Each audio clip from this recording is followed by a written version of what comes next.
sampai terakhir pertemuan kita hari ini. Hari ini saya akan menyampaikan materi yang pertama adalah konveksi secara paksa, dan yang kedua adalah aplikasi perpindahan panas pada alat pemindah panas atau heat exchanger ya. Nah, heat exchanger yang kita pelajari di hari ini itu adalah tipe cell and tube ya, tipe cell and tube untuk tipe 12, 14 dan 24 gitu ya. Tipenya tipe cell and tube. Nah, nanti di minggu depan, jadi hari Selasa depan, ya, Selasa depan saya akan berikan tugas-tugas terstrukturnya yang kalian kumpulkan 1 kali 24 jam. Kalian tidak usah, kita nggak usah ketemu di Zoom, tapi pada jamnya silakan kalian kerjakan. Jadi jangan hari Selasa depan itu kalian jangan nggak mengerjakan. Jadi pada saat jam perpindahan panas kalian selesaikan ya. Saya berikan extend waktu sampai 1 kali 24 jam. Berarti sampai jam 7 berikut hari. Tapi kalau misalnya sama yang duluan biasa seperti itu ya, saya akan buat ranking untuk ranking yang lebih dulu mengirimkan dan benar, itu pasti nilainya tidak akan lebih jelek daripada yang belakangan mengumpulkan walaupun nilainya walaupun pekerjaannya benar. Jadi saya mohon hari Selasa depan walaupun kita tidak bertemu di Zoom room, saya akan kirimkan soal terstrukturnya, tugas terstrukturnya, tapi tolong dikerjakan pada saat jam kuliah perpindahan panas gitu ya. Bukan libur, tapi kalian mengerjakan tugas terstruktur gitu ya nak ya. Baik, 5 menit sudah berlalu dari 13.30, saya akan memulai pertemuan kita dengan materi berikutnya. Ya. Oke, sudah terlihat screen saya? Sudah. Baik, ya, kita mulai saja. Nah, perpindahan panas untuk konveksi kan ada 2 ya. Oh, sebentar saya rekap dulu. Recording in progress.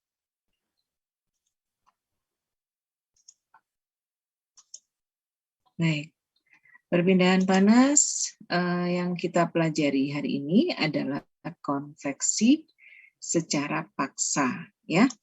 Dalam dunia industri, perpindahan panas konveksi yang dipakai itu adalah konveksi secara paksa, jadi bukan konveksi secara natural. Bedanya dengan konveksi natural, kalau konveksi natural itu berjalannya atau prosesnya terjadi lambat, karena dia berjalan sesuai dengan arah alirannya, kemudian dia bersinggungan dengan terjadinya perpindahan panas dengan lingkungan sekitar itu terjadi secara alami sehingga semuanya berjalan lebih lambat. Nah, beda halnya jika kita aplikasikan di dalam dunia industri, di mana semuanya sudah terjadwal, sudah teratur, sehingga proses perpindahan panasnya pun juga kita jadwalkan supaya tepat terjadinya dan sesuai dengan yang kita inginkan. Jadi biasanya yang di industri yang diaplikasikan adalah konveksi secara paksa. Jadi kalau misalnya secara paksa, pasti di situ ada alat bantunya, ya alat bantunya bisa berupa aliran fluida. Nah, seperti contoh yang kita lihat dalam profil temperatur, profil perpindahan panas yang kita lihat ini ya, ada dinding padat, kemudian ada fluida dingin sebagai yang ada di luarnya ya. Di sini proses perpindahan panasnya bisa melalui dinding-dinding ini ya. Jadi keluar secara konveksi paksa, jadi ada penghalangnya. Jadi ada pembatas, bukan penghalang, tapi pembatas yang akan dilewati. Dan ini biasanya proses pengaliran perpindahan panasnya ini kita memerlukan suatu alat bantu. Ya, ada alat bantu yang digunakan untuk mengalirkan atau untuk mempercepat terjadinya proses perpindahan panas. Seperti itu ya. Nah, laju perpindahan kalor ya pada konveksi paksa itu dirumuskan sebagai Q sama dengan H kali A kali T min TW ya, di mana kalau kita lihat ya, ini adalah Q sama dengan H A kali delta T, itu adalah rumus perpindahan panas yang umum kita gunakan. Nah, untuk konveksi paksa ini ada TW. Nah, di mana TW ini adalah suhu dinding solid ya. Sementara T-nya adalah suhu rata-rata fluida. Nah, besarnya koefisien perpindahan panas secara konveksi atau H itu sangat dipengaruhi oleh yang pertama, jenis alirannya. Apakah alirannya laminer atau turbulen? Berapa kecepatan alirannya? Berapa beda temperatur? Dan yang terakhir, bagaimana bentuk geometri sistemnya? Ya, apakah dia berupa silinder, bola, ataupun berupa plat? Ya, seperti itu. Hubungan antara parameter tersebut, sebentar ya. Oke. Ya. Hubungan antara parameter-parameter yang digunakan untuk mencari koefisien konveksi, ya, koefisien konveksi kita sudah pelajari yang kemarin ya, ada bilangan-bilangan yang tidak berdimensi yang kita sebut dengan bilangan Nusselt, ya, bilangan Prandtl, kemudian ada bilangan Rayleigh, ya. Nah, sekarang karena jenis aliran fluida itu mempengaruhi besar koefisien konveksi, maka di sini juga berlaku atau ada pengaruh dari bilangan Reynolds-nya, ya. Hubungan antara parameter-parameter atau bilangan-bilangan tak berdimensi tadi ya kita rumuskan sebagai bilangan Nusselt, ya. Jadi bacanya ini kan F itu sebagai fungsi ya, bilangan Nusselt sebagai fungsi dari bilangan Reynolds pangkat A dikalikan dengan bilangan Prandtl pangkat B. Seperti kita ketahui bahwa bilangan Nusselt-nya itu adalah H kali D per K, kemudian bilangan Reynolds-nya adalah dV per mu, ya, bilangan Prandtl-nya adalah Cp mu per K, ya, maka kita bisa gunakan untuk menghitung laju perpindahan panas jika di dalam pipa tersebut alirannya adalah laminer. Nah, kalau laminer ini, maka untuk menghitung H-nya, kemudian untuk menghitung laju perpindahan kalor, kita menggunakan rumusan dari bilangan Nusselt sama dengan HA kali D per K, itu sama dengan 1,86 dikalikan dengan bilangan Reynolds, dikalikan dengan bilangan Prandtl, dikali D per L pangkat 1/3, dikalikan dengan mu B per mu W pangkat 0,14. Nah, laju perpindahan kalor ini bisa kita rumuskan. Jadi dari laju perpindahan kalor secara umum, kita masukkan parameter-parameter yang mempengaruhi, ya, ada TW, ada TBI, ada TW, min TBO, ya. Jadi laju perpindahan kalornya dirumuskan sebagai Q sama dengan HA kali A kali TW min TBI ditambah TW min TBO dibagi 2. Di mana masing-masing parameter ini ya, ada L itu adalah panjang pipa, mu B adalah viskositas fluida, kemudian mu B-nya mu W-nya adalah viskositas fluida pada suhu dinding, ya. TW-nya adalah suhu dinding, TBI adalah suhu fluida pada sisi masuk, dan TBO adalah suhu fluida pada sisi keluar. Nah, kemudian bagaimana jika aliran yang ada di dalam pipa itu merupakan aliran turbulen? Nah, di sini ada constraint yang harus dilihat. Jika L per D-nya lebih besar daripada 60 dan nilai Prandtl-nya berkisar antara 0,7 sampai 16.000, maka berlaku hubungan antara bilangan Reynolds, bilangan Nusselt, dan bilangan Prandtl adalah sebagai berikut. Bilangan Nusselt sama dengan HL kali D per K sama dengan 0,027 kali NRE pangkat 0,8 dikali N Prandtl, ya, bilangan Prandtl pangkat sepertiga, dikalikan dengan mu B per mu W itu sama dengan 0,14. Nah, laju perpindahan kalornya bisa dirumuskan sebagai Q sama dengan HA kali A kali TW min T. Variabel-variabelnya juga sama seperti yang ada di aliran laminer, ya, ada L, ada mu B, ada mu W, ada TW, dan ada T, ya. Nah, di dalam bilangan Reynolds, ya, di dalam pembagian aliran di dalam bilangan Reynolds ada aliran laminer, ada aliran turbulen, dan ada aliran transisi. Nah, untuk aliran transisi ini terjadi jika bilangan Reynolds-nya berkisar antara 2000 sampai 6000.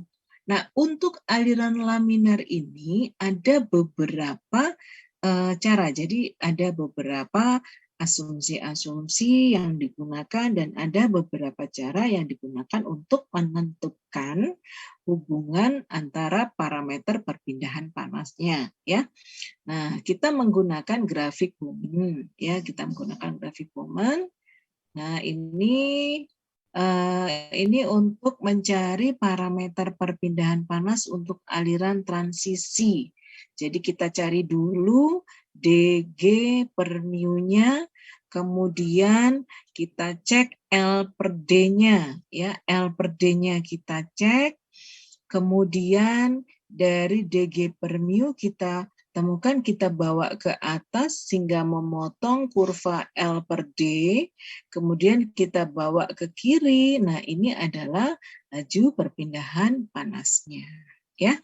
Itu untuk aliran transisi. Nah, untuk aliran transisi dalam pipa, laju perpindahan kalornya itu kita rumuskan sebagai Q sama dengan HA kali A, kita kalikan dengan TW min T, ya. Ini adalah keterangan-keterangan untuk variabel-variabel yang dimaksudkan di dalam persamaan perpindahan kalor untuk transisi. Jadi masih sama untuk variabel-variabelnya, ya. Nah, jika terjadi perubahan fluida dingin karena menerima kalor dan fluida panas karena melepas kalor, ya, maka kita akan melihat beda suhu yang digunakan menggunakan delta LMTD atau biasanya dituliskan dengan delta LM. Ya, ada buku yang menuliskan delta LMTD, log mean temperature difference, ada yang hanya menuliskan delta T LM. Nah, besar untuk log mean temperature difference-nya adalah delta T2 min delta T1 dibagi ln delta T2 per delta T1.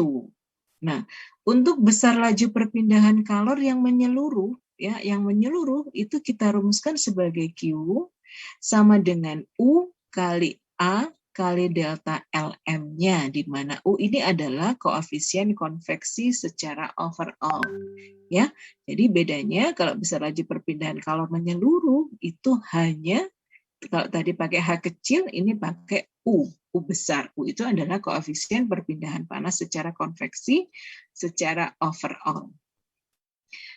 Nah, ini adalah aliran yang terjadi pada alat pemindah panas, ya. Ada alat pemindah panas. Jika kalian perhatikan, ada tabung yang berwarna pink, ya, tabung yang berwarna pink. Ini adalah tempat di mana aliran fluida yang akan dipanaskan atau didinginkan. Ini adalah masuk dalam cupnya. Nah, sementara yang berwarna abu-abu ini adalah sel tempat di mana dimasukkan fluida yang digunakan untuk mendinginkan atau untuk memanaskan. Ya, kalau kita lihat arah masuk dari fluida yang panas, ya, arah masuk dari fluida yang panas itu dari sebelah kiri itu searah dengan arah fluida dingin, ya, sama-sama masuk dari kiri, ya. Kemudian keluarnya ini adalah fluida pendingin keluar, dan ini adalah keluaran dari fluida yang sudah didinginkan. Ya, masing-masing kita berikan variabel suhu masuk untuk fluida yang akan didinginkan itu adalah TH-in. Suhu fluida pendingin masuk itu kita notasikan dengan TC-in, ya. Suhu fluida yang sudah didinginkan tadi, ya, suhu fluida panas yang sudah diturunkan suhunya itu adalah TH-out, sementara suhu yang ke atas ini adalah aliran fluida pendingin, ya, aliran fluida pendingin keluar, jadi TC-in. Nah, di sini kita sebut sebagai delta T1.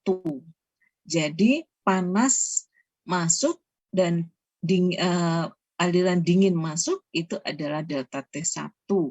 Ini adalah delta T2. Kalau kalian perhatikan arahnya sama, ya. Arah perpindahannya sama. Ini yang disebut dengan co-current, ya, atau secara paralel, secara sama, ini arahnya sama, ya.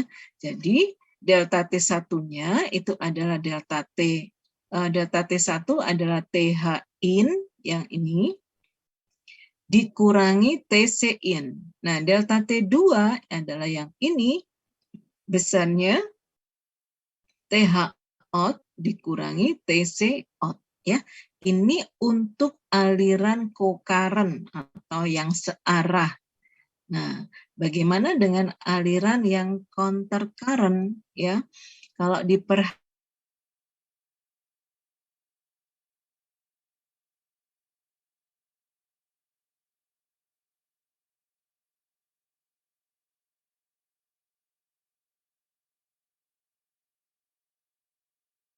T-nya berubah, ya, delta T-nya berubah karena alirannya aliran counter current atau berlawanan.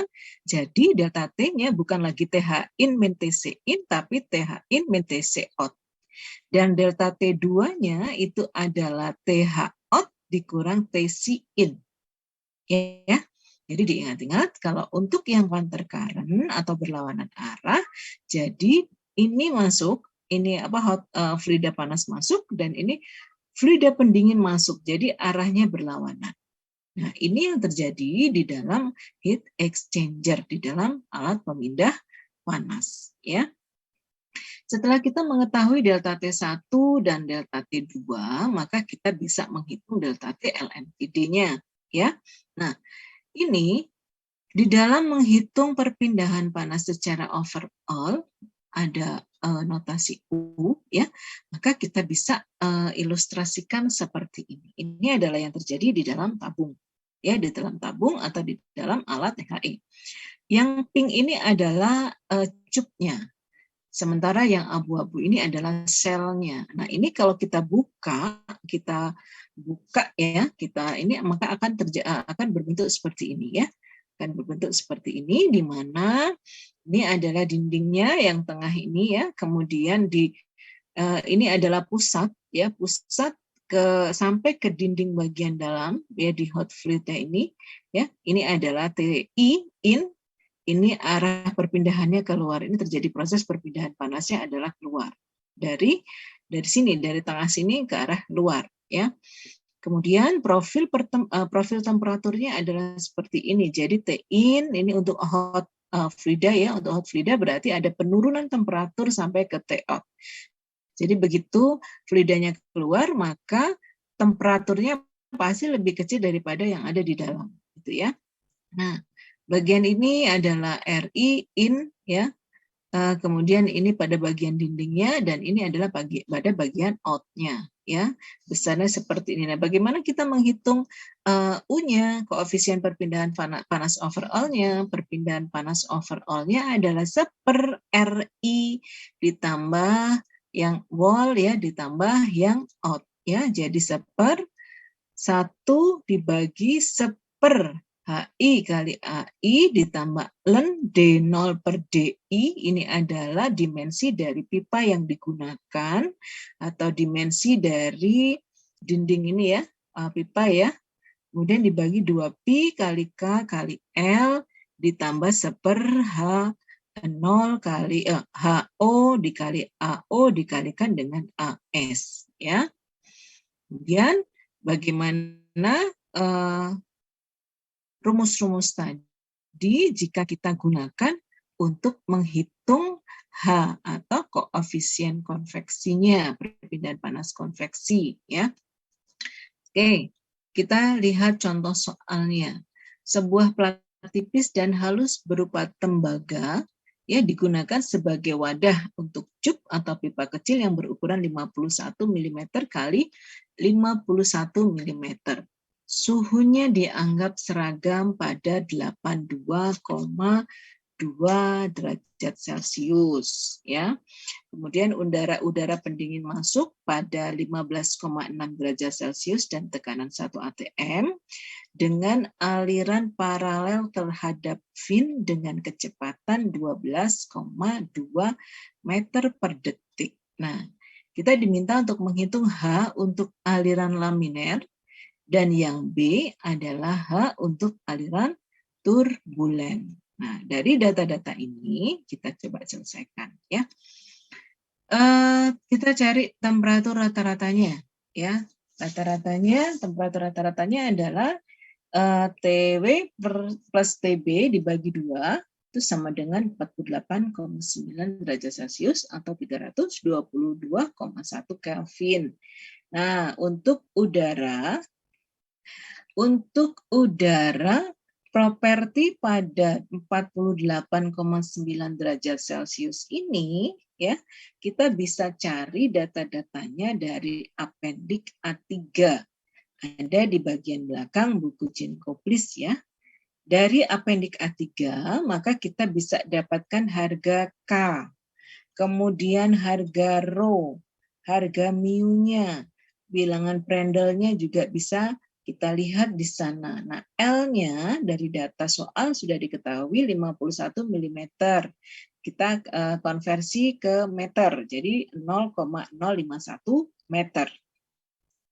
Kemudian data-data ini kita bisa gunakan untuk mencari bilangan Reynolds-nya. Ya, kita cari untuk menghitung bilangan Reynolds-nya. Kita dapatkan bilangan Reynolds-nya adalah 3,49 kali 10 pangkat 4.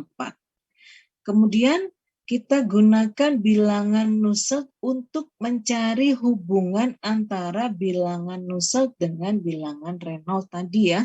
Atau kita bisa cari menggunakan hubungan N Nusselt sama dengan H kali L per K sama dengan 0,664 kali bilangan Reynolds pangkat 0,5 kali L kali N Prandtl pangkat 1/3 ya. Ini soal ini ada di buku Jenkoplis bab 4 bagian 4.6 ya. Nanti coba dicek di buku Jenkoplisnya ya. Nah, dengan memasukkan harga-harga tadi, maka kita bisa dapatkan harga H-nya. Harga H. Nah, ini untuk pertanyaan yang A. Bagaimana dengan pertanyaan yang B untuk yang laminer dan turbulen? Ini yang laminer, yang turbulen bagaimana? Berarti tinggal menyesuaikan saja dengan rumus untuk yang turbulen, gitu ya. Oke. Nah, ini ada contoh soal. Nah, sekarang contoh soal di 4.62. Ini juga ada di buku Jenkoplis. Nanti silakan kalian baca bukunya, ya kalian selesaikan. Nah, di sini kita diminta untuk membandingkan antara H77,2 dengan yang dihasilkan jika alirannya turbulen. ya jika alirannya turbulen. Ini tadi soalnya seperti tadi ya. Ini NRE-nya untuk tabel 461, bagaimana M dan C-nya, ya. Kemudian kita substitusi, kita akan dapatkan hanya adalah 9,88. Kalau tadi berapa hanya? Nah, ini untuk aliran yang turbulen, untuk bola. Kalau tadi untuk plat ya, yang ini untuk bola. Berarti yang berbeda adalah dimensi geometrisnya. A untuk plat dan A untuk bola, seperti itu ya. Nah, ini ada satu soal yang bisa kalian kerjakan untuk mencoba rumus-rumus yang sudah dipelajari ya. Ini adalah alat ini dalam soal ini sebuah alat penukar panas exchanger tipe 1-2 dengan satu aliran sel dan 2 aliran cup yang digunakan untuk memanaskan fluida dingin dari suhu 37,8 menjadi 121 Celcius dengan menggunakan media atau fluida panas yang masuk pada 315,6 dan suhu keluar pada 148,9. Kita diminta menghitung delta T LMTD-nya. Ya, kita diminta untuk menghitung delta T LMTD-nya. Nah, silakan kalian selesaikan soal tugas ini. Nah, ini saya akan berikan modulnya melalui WA group. Ya, bentar. Saya akan kirimkan.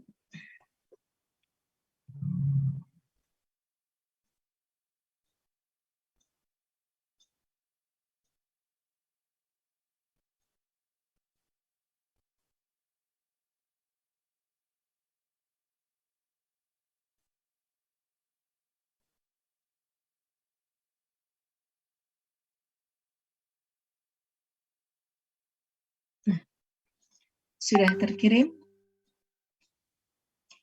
Sudah terkirim? Ya. Silakan kalian buka. Di situ ada soal di slide apa ini? Di slide 19 ya. Ada soal tugas satu saja kalian kerjakan. Silakan kalian selesaikan soal tugas pertama. Ya. Silakan dicoba. Recording stopped.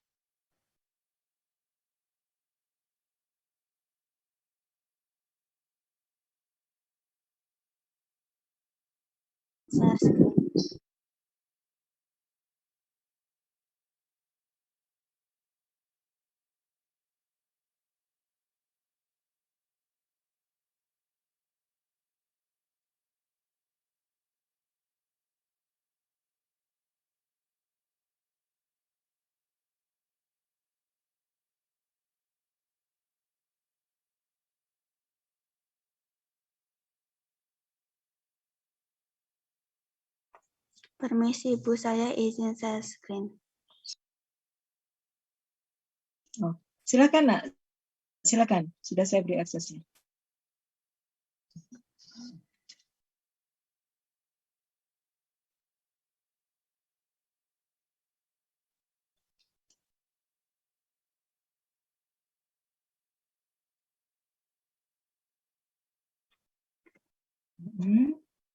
Mana?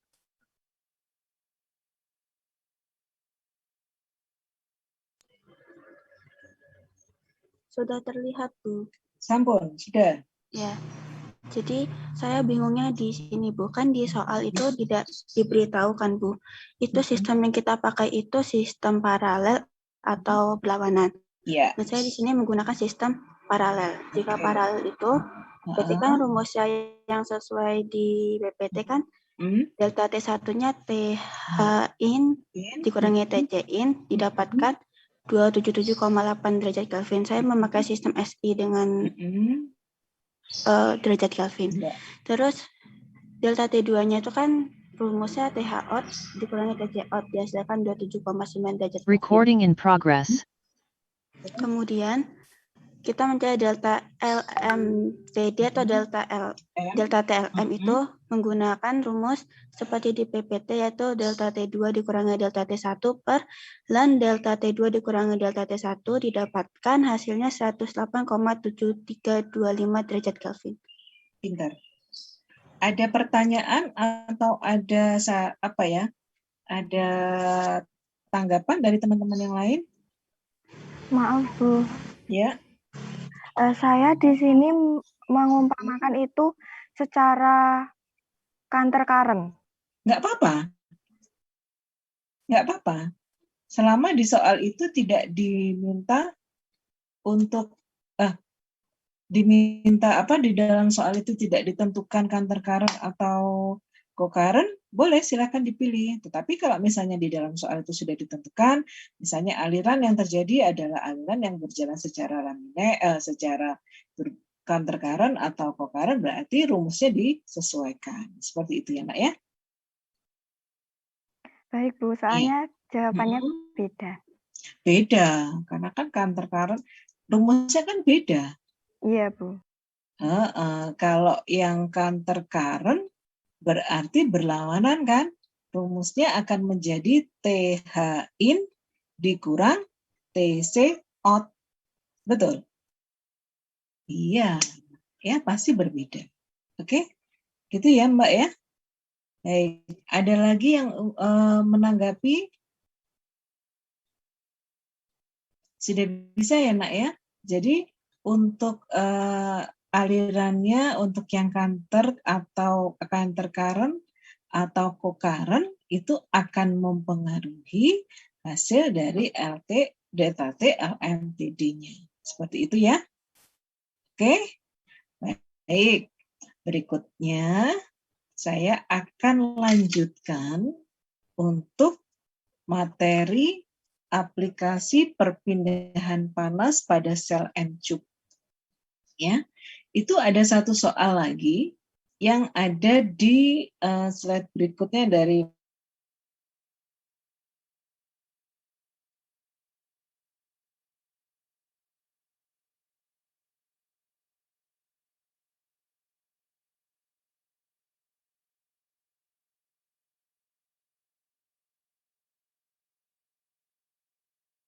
screen saya. Oke, sudah ya.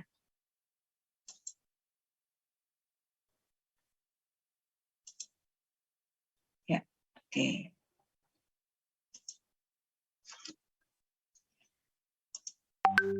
Aplikasi proses perpindahan panas di dunia industri itu ada di industri pengolahan makanan misalnya. Nah, proses pengolahan makanan ini ada di unit apa? Ada di unit satuan operasi seperti vacuum frying, ya.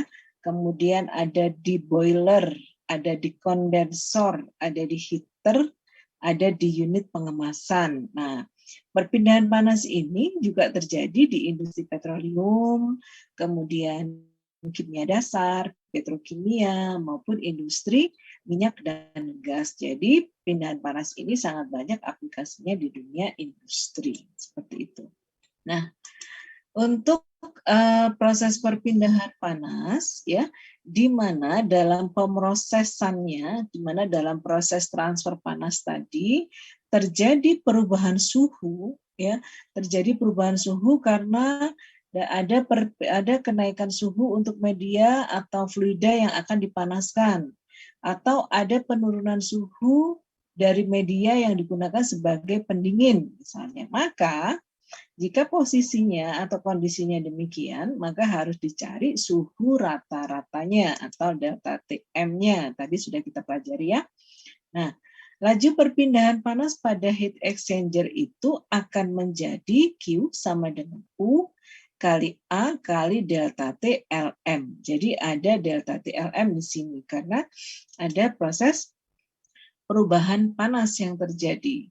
Nah, di sini U-nya adalah koefisien perpindahan panas secara menyeluruh atau overall.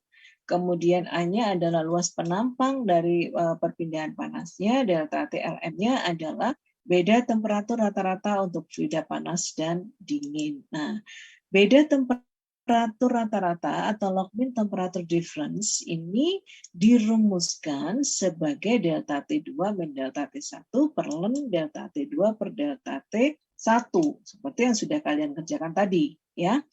Nah, untuk laju perpindahan panas pada heat exchanger dirumuskan sebagai Q sama dengan UI AI kali T in dikurang T out untuk yang bagian masuk ya, sama dengan U O AO kali T in min T out pada bagian yang keluar. Nah, di sini ada variabel-variabel UI, ada AI ya, di mana UI ini adalah koefisien perpindahan panas pada sisi bagian dalam, pada sisi bagian inside ya.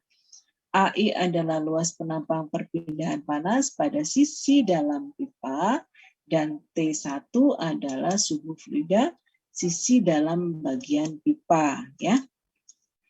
Kemudian ini adalah heat exchanger dengan aliran searah atau co-current. Nah, ini yang sudah dikerjakan tadi ya. Dikerjakan tadi ada delta T1, ada delta T2 di mana untuk aliran searah atau co-current delta T1-nya adalah TH in dikurangi TC in. Delta T2-nya TH out min TC out ya. Nah, bagaimana dengan counter current? Nah, di sini di counter current ini TH in itu berlawanan dengan TC in, sehingga delta T1-nya itu adalah TH in dikurang TC out, delta T2-nya TH out dikurangi TC in ya. Itu untuk aliran berlawanan arah. Nah, pada persamaan LMTD ini hanya berlaku untuk heat exchanger cell and tube 1-1. Jadi hanya ada satu aliran laluan atau aliran panas dan yang terjadi di tube, dan satu aliran yang terjadi di sel. Angka 1-1 ini, yang satu ini menunjukkan lewatan atau aliran dari yang ada di tube, dan satu ini adalah aliran atau lewatan yang ada di dalam sel. Jadi persamaan log mean temperatur ya, persamaan log mean temperatur yang ada di sebelumnya ini ya, dengan memperhatikan atau memasukkan angka delta T1, delta T2 itu digunakan hanya untuk DPHE, double pipe heat exchanger atau cell and tube tipe 1-1, di mana di dalam alat itu hanya ada satu lewatan yang ada di dalam tube dan satu lewatan yang ada di dalam sel. Nah, untuk heat exchanger yang lain, untuk tipe yang lain, maka harus ada pengalinya yang kita sebut dengan faktor koreksi, yang besarnya tergantung pada parameter tak berdimensi Z dan Y, yang dirumuskan sebagai berikut. Z adalah THI min THO per TCO min TCI, dan Y-nya adalah TCO min TCI per THI min TCI. Ya. Nah, ini adalah contoh DPHE, double pipe heat exchanger atau cell and tube tipe 1-1. Kalau kita lihat, ini adalah bagian masukan, bagian lewatan atau masukan aliran ke dalam tube. Nah, yang kecil-kecil ini adalah tube. Nah, arahnya ke kanan semua. Ke kanan, kemudian dia keluar. Jadi aliran atau lewatan yang ada di tube ini hanya satu. Jadi ini masuk, kemudian keluar. Nah, yang di sel juga seperti itu. Ada aliran masuk ya, yang di warna biru. Yang di warna biru ini, kemudian panahnya yang berwarna biru, dan dia akan keluar dari nozzle yang berikutnya. Hanya ada satu lewatan. Ya, ini kita sebut dengan double pipe heat exchanger DPHE atau cell and tube tipe 1-1. Jadi kita menggunakan delta T LMTD ya. Nah, kalau misalnya tipenya bukan DPHE atau cell and tube 1-1, kita memerlukan faktor koreksi ya. Nah, untuk yang DPHE, untuk yang cell and tube tipe yang lain, misalnya tipe 1-2, di sini ada perbedaannya. Coba diperhatikan ya. Ini di bagian tube ada yang masuk, ya, kemudian ada lewatan, kemudian di sini masuk ya, kemudian ada lewatan dan ini melewati cup juga keluar di bagian sini. Jadi ada 2 lewatan untuk cup ya. Oke. Kemudian ini untuk sel. Ya. Selnya ada 1 lewatan. Ya, sehingga tipenya disebut dengan 1-2 cell and tube. Cell and tube, yang satu ini adalah sel, yang dua adalah tube-nya. Nah, kemudian kalau kita lihat ini prosesnya seperti ini. Nah, yang merah itu adalah aliran panas yang ada di sel, yang kuning itu adalah aliran aliran fluida yang akan kita panaskan, ya. Nah, ini kalau kita perhatikan tipenya tipe apa ini? Tipe alirannya tipe apa?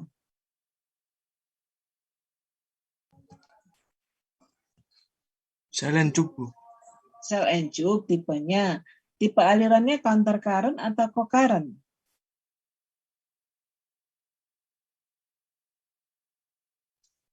Counter atau co-current? Kalau co itu searah, kalau counter current itu berlawanan arah.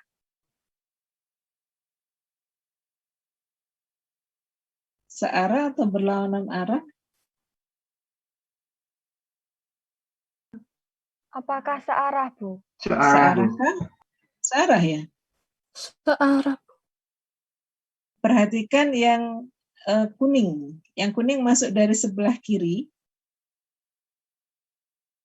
Yang merah counter current. Ya, counter current. Terus ini tipenya tipe berapa nih? 1-1 ya, Bu. 1-1 apa 1-2? 1-2. 1-2. Karena ada 2 lewatan untuk cupnya.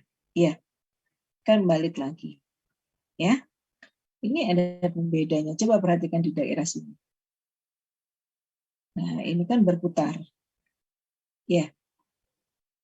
Nah, ini adalah cell and tube tipe 22, alirannya adalah counter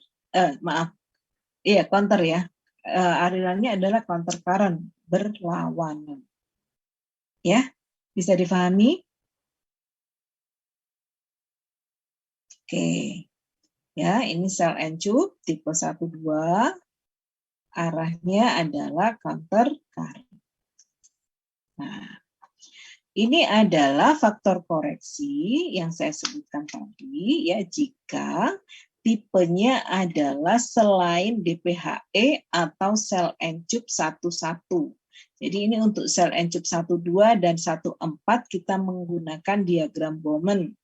Diagram Bowman ini digunakan jika kita memasukkan angka-angka tak berdimensi Z dan Y. Jadi ini adalah kurva untuk Z, ya. Kemudian yang di sumbu X ini adalah untuk Y. Kalau kita masukkan angka Y-nya, kemudian kita potongkan ke arah atas, ke sumbu, ke arah kurva Z, ya. Kemudian kita bawa ke kiri, maka kita akan dapatkan faktor koreksi. Nah, faktor koreksi ini adalah faktor yang membantu atau mendekati kebenaran, ya, kebenaran desain. Nah, ini ada angka 1. Nah, untuk angka 1 ini jika dia paling atas, ya, angkanya paling atas. Nah, di atas 7,5 maka dia layak untuk diaplikasikan. Tetapi kalau faktor koreksinya ada di bawah, maka dia masih harus perlu dipertimbangkan atau diredesain lagi. Seperti itu, ya. Kemudian ini adalah contoh tadi, ya, dari gambar yang tadi, ya. Nah, untuk tipe 24, ya, untuk tipe 24 berarti selnya ada 2, cube-nya ada 4. Ya, maka kita menggunakan diagram yang ini. Nah, besarnya log mean temperature difference pada HE itu adalah delta Tm sama dengan Ft kali delta T Lm. Ya, jadi ada faktor pengali di sini, yaitu faktor koreksi. Ya, kemudian laju perpindahan panas pada HE-nya itu adalah Q sama dengan U kali A kali delta TM. Ya, ini adalah tabel harga untuk beberapa macam fluida. Ini juga ada di di bagian belakang dari izin koplis, ya. Kemudian ini ada satu contoh soal, ya. Sebuah heat exchanger tipenya adalah 1,2 terdiri dari 1 sel pas dan 2 cup pas, ya. Digunakan untuk memanaskan fluida yaitu 2,52 kg detik air, ya, dari suhu 21,1 ke 54,4 menggunakan air panas. Suhu masuknya adalah 115,6 dan keluarnya 48,9. Luas permukaan bagian luar itu adalah 9,3 meter persegi. Kita diminta menghitung delta TM dalam HE tersebut dan koefisien pindah panas total. Koefisien perpindahan panas secara total berarti apa itu? Koefisien perpindahan panas total itu adalah U-nya, ya. Kemudian yang B, untuk suhu yang sama tetapi menggunakan tipe 24, berapa delta T-nya, ya. Nah, sekarang kita coba selesaikan. THI, ya, masuk pada 115,6 dan keluarnya 48,9. Kemudian TCI-nya 21,1 dan TCO-nya adalah 54,4 derajat Celcius. Kita asumsikan kapasitas panas dari air itu adalah 4187 Joule per kilogram Kelvin. Kita bisa menghitung berapa TCO min TCI-nya, yaitu 33,3 Kelvin, kemudian kita cari Q-nya. Q adalah MCP DT. M-nya adalah 2,52, CP-nya adalah 4187, dan delta T-nya adalah 544 dikurang 21,1. Sehingga kita bisa hitung harga Q-nya itu adalah 348.200 watt. Nah, kemudian kita cari delta TLM-nya, kita hitung Z-nya, kita hitung Y-nya, ya. Maka kita fitting menggunakan grafik. Maka kita cari FT, kita dapatkan FT-nya adalah 0,74. Nah, untuk mencari delta TM-nya, kita harus mengalihkan dengan faktor koreksinya, ya, faktor koreksinya, sehingga didapatkan delta TM-nya 31,3 Kelvin. Nah, dari sini kita bisa menghitung U-nya, kita bisa menghitung U-nya, ya. U-nya adalah Q per A kali delta TM. Ya, A-nya adalah 9,3, delta TM-nya 31,3, Q-nya adalah 348.200, sehingga kita dapatkan koefisien perpindahan panas totalnya atau overall-nya adalah 1196. Nah, pertanyaan yang B, jika HE-nya 24, maka grafiknya bukan lagi grafik 494A, tapi gunakan yang untuk tipe 24. Caranya sama. Z-nya dicari, Y-nya dicari, sama kan ya? Kondisi yang lainnya sama, hanya kita menggunakan tipe 24. Maka dari grafik kita dapatkan faktor koreksinya 0,94. Sehingga kita bisa hitung delta TM-nya adalah 39,8. Nah, ini tadi yang saya sebutkan bahwa delta T 0,7 FT faktor koreksi 0,74 dan 0,94, maka yang lebih besar, yang lebih layak untuk digunakan. Nanti jika kalian mendesain alat perpindahan panas, maka ini menjadi pertimbangan bahwa faktor koreksinya semakin besar, jadi di atas 75 itu masih memungkinkan sampai harga 1, ya. Nah, ini ada soal tugas. Nah, silahkan dikerjakan lagi soal ini. Ya, silahkan dikerjakan. Dicoba, dicari bagaimana kita mengerjakan delta T LM untuk exchange 1, 2. Ya. Ya. Silahkan. Recording stopped.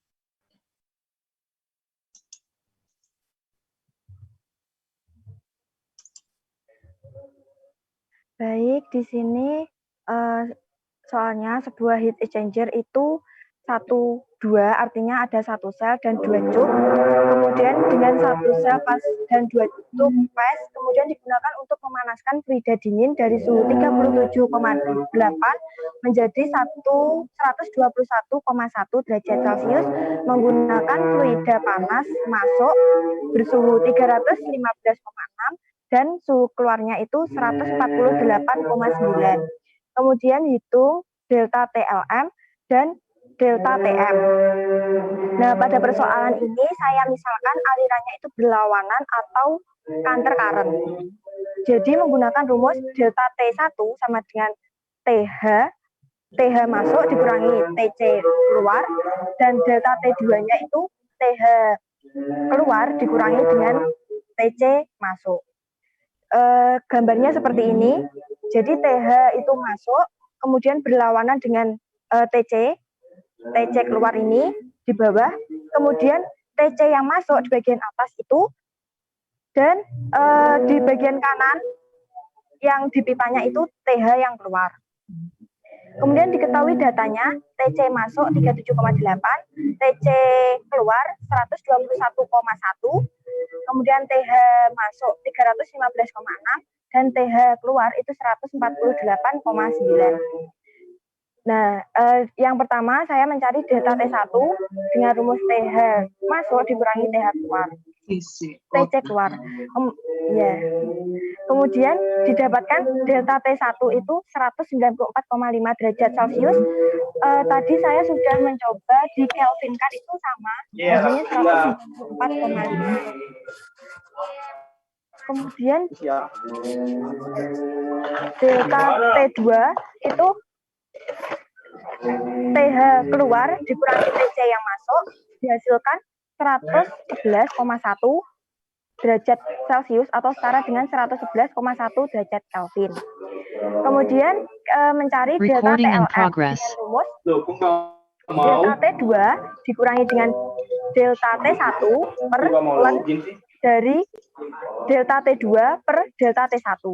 Dihasilkan delta TLM-nya itu 148,9285 derajat Celcius. Kemudian B itu mencari Z. Z itu rumusnya TH masuk dikurangi TH keluar per TC keluar dikurangi TC yang masuk. Didapatkan hasil Z-nya itu 2,0012. Kemudian mencari Y. Y itu rumusnya TC keluar dikurangi TC yang masuk per TH yang masuk dikurangi TC yang masuk. Didapatkan Y-nya itu 0,299856 atau bisa saya bulatkan 0,3. Nah, kemudian kita melihat grafik dari Bowman yaitu 4.9.4a untuk untuk heat exchanger 12 didapatkan FT-nya itu 0,88. Jadi untuk mencari FT itu kan sumbu X-nya itu nilai dari Y, kemudian ditarik ke atas dan ada lengkungan Z, Z-nya itu sampai memotong ke Z, kemudian ditarik ke kiri, didapatkan FT itu 0,88. Lalu mencari delta TM dengan rumus FT dari grafik tadi dikali dengan delta TLM. Kemudian dihasilkan delta TM itu 130,50268 derajat Celcius. Oke, sempurna. Terima kasih Mbak Sofia. Ada tanggapan? Yang lain bagaimana? Ibu, saya nggak sama dengan Sofia. Ada nggak? Sama semua. Oke. Pekerjaannya sempurna ya. Jadi nanti untuk mengecek apakah pekerjaan kalian sama atau tidak, dicoba di rumah, diselesaikan sampai selesai ya. Terima kasih Mbak Sofia untuk paparannya, bagus sekali dan benar ya. Untuk yang lainnya silakan dilanjutkan mengerjakan. Nah, saya akan melanjutkan ke share screen untuk ini yang terakhir ya. Untuk yang terakhir itu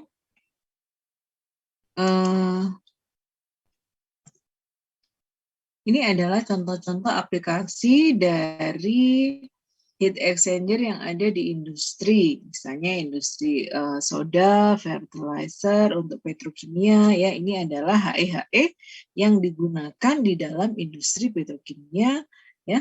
Kemudian di fertilizer ya, ini contohnya. Kemudian ada juga di gas treatment, ini ada CO2 recovery, ada desulfurization ya. Ini untuk gas treatment. Kemudian ada di industri metal, itu di sulfuric acid, electrolyting, plating, cooling ya. Ini juga menggunakan proses perpindahan panas. Kemudian juga ada di industri pulp ya, di industri pulp nih. Terus kemudian di industri makanan juga menggunakan misalnya di freezer ya, itu juga menggunakan proses perpindahan panas. Ini juga fermentasi atau destilasi, itu juga menggunakan proses perpindahan panas. Nah, masih banyak lagi contoh-contoh di industri yang menggunakan proses perpindahan panas ya. Dengan berakhirnya paparan yang ada di modul 9 ini, maka berakhir juga pertemuan kita kali ini. Nah, minggu depan ya. Recording stopped. Minggu depan adalah tugas terstruktur yang akan saya bagikan pada saat kuliah ya, pada saat jam kuliah jam 7 hari Selasa depan, dan waktu pengerjaannya adalah 1 kali 24 jam ya. Silakan kalian kerjakan dengan baik ya, silakan kalian kerjakan dengan baik, dikumpulkan ke email seperti biasanya ya. Materinya adalah dari modul 1 sampai modul 9.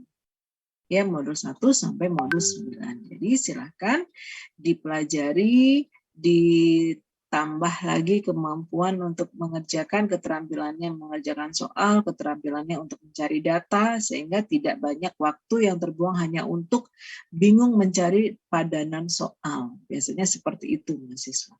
Nggak mau mengerjakan tapi cari contoh soal yang sama, mencari contoh soal. Ya, bukan seperti itu caranya ya. Kalau masih seperti itu, siap-siap kalian akan tertinggal dari teman-teman ya. Baik, terima kasih untuk responnya hari ini. Terima kasih untuk kehadiran kalian ya. Panas-panas, udah waktunya diganti gitu ya. Mohon maaf saya karena ada tugas jadi harus ketemu hari ini ya. Jadi insya Allah nanti minggu depan kita tugas terstrukturnya saya kirim via WA. Jadi silahkan dikerjakan. Kita nggak perlu ketemu di Zoom room ya. Jadi dikerjakan pada saat jam kuliah. Seperti itu. Baik, on kamera lagi untuk saya ambil di presensi untuk hari ini di bagian akhir perkuliahan. Ayo silakan on kameranya.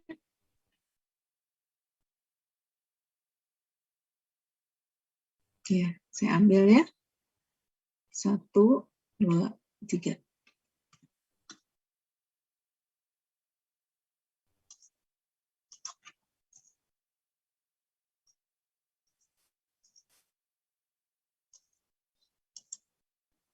Baik, terima kasih. Selamat beristirahat. Happy weekend ya. Silakan yang mau melanjutkan aktivitas, silakan beraktivitas, tetap dijaga kesehatannya, tetap sehat dan selalu sehat, dan jangan lupa Bahagia, ya. Oke, jangan lupa itu bahagianya supaya nggak turun imunnya, gitu ya nak ya. Terima kasih sekali lagi, mohon maaf karena ada kesibukan saya, jadi kalian harus siang-siang kuliahnya, ya. Mohon maaf ya. Hari Selasa kita ketemu dengan tugas terstruktur, tapi di WA group, ya. Assalamualaikum warahmatullahi wabarakatuh dan selamat siang. Saya pamit ya. Waalaikumsalam warahmatullahi wabarakatuh. Terima kasih, Bu. Terima kasih, Bu. Warahmatullahi wabarakatuh.